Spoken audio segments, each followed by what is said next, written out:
You might draw a little circle. This is where you are.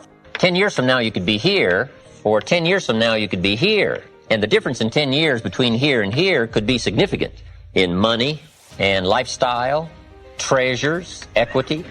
In 10 years, an incredible difference. But right here, a small difference in the change of discipline, the change of thinking to start you on this journey versus this journey.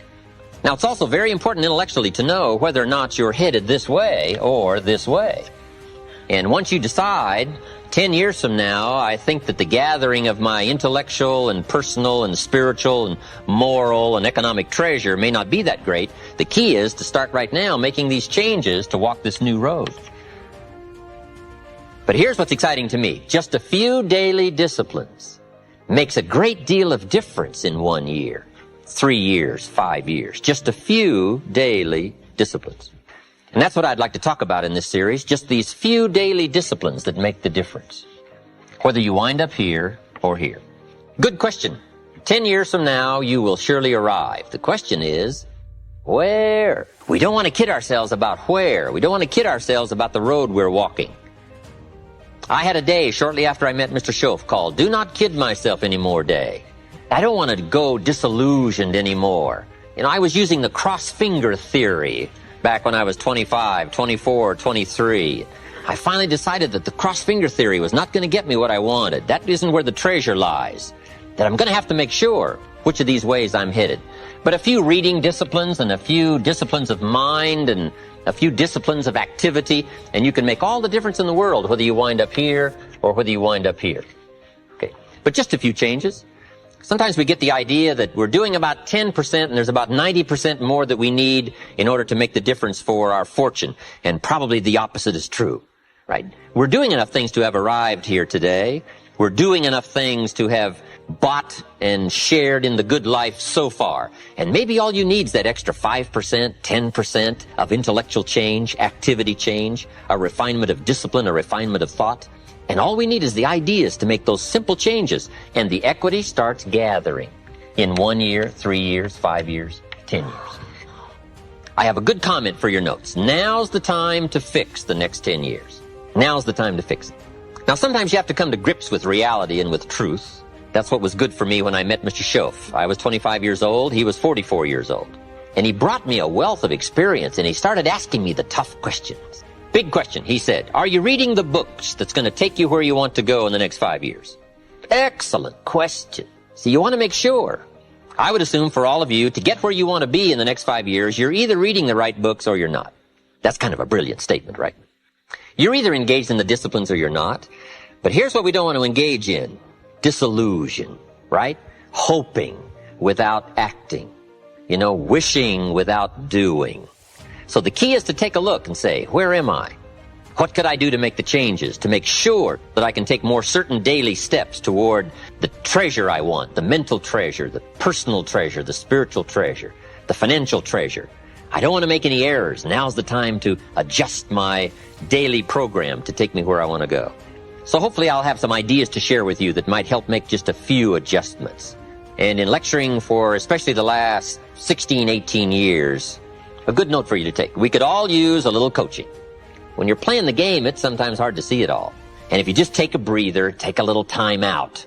That's what we're doing here in this lecture series. Take a little time out, listen to someone's experiences, which is what I want to share with you, my experiences, my ideas, and see if it might cause for you a little moment of correction so that you can make some changes that'll add up to some extra worth in the next 1 year, 3 years, 5 years.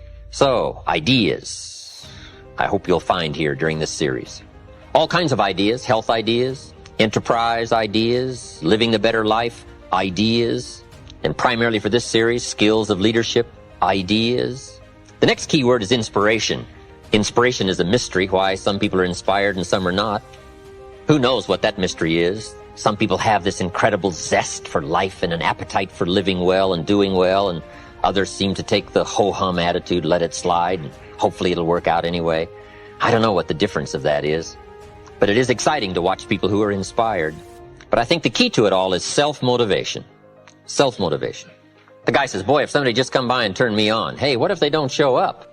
You got to have a better plan for your life. personal inspiration, drawing emotional vitality from life and the challenge, going for it. We all admire that. Anything can happen. Have you heard of Murphy's Laws? Murph had these laws. One of them was, if anything can go wrong, it will. That's one of Murphy's Laws. He was not one of the great positive speakers of the day. But anyway, it's still true though, right? Anything can go wrong, everything can go wrong. For sure. I've fallen out of the sky so many times. Once to the tune of a couple of million. Devastating. Took me a while to survive that one. Now, it wasn't all that much, but it was all I had. Right? I mean, that's when it's much, right? When it's all you got. If you got 3, 2 go, you got 1 left, you ain't looking that bad. But when it all goes. But see, those are the happenings, right? Everything can happen, anything can happen.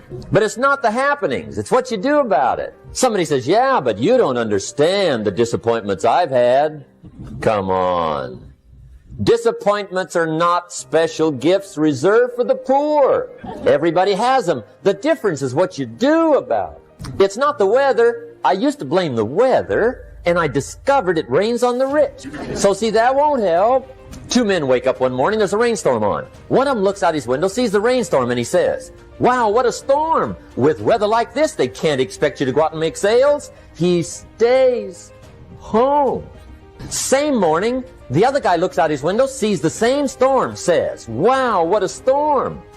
But he says, you know what, with weather like this, what a great day to go out and make sales. Most everybody will probably be home, especially the salesman. See, that's the difference in how your life works out. It's not what happens, it's what you do. So here's one of the key questions of the evening. Starting tomorrow, what are you going to do that'll make a change in your life's direction?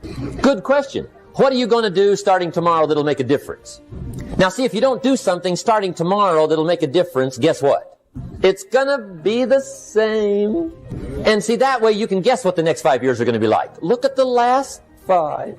Because the next 5 are going to be like the last 5 unless you, major key, tomorrow, change it all. Or change a little, or change something, or don't change. It's choice time. You can do whatever you want. But it's nice to know any day you wish you can change your whole life. What can you do starting tomorrow that'll make a difference? Good question. What can you do with economic chaos, massive disappointment? What can you do with a broken heart? What can you do when it won't work? Good question.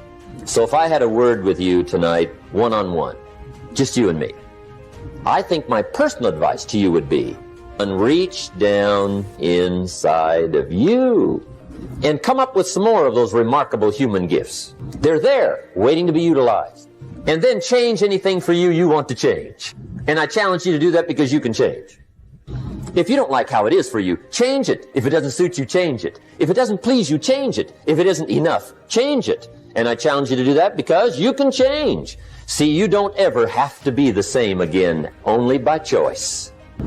If you don't like your present address, change it. You're not a tree.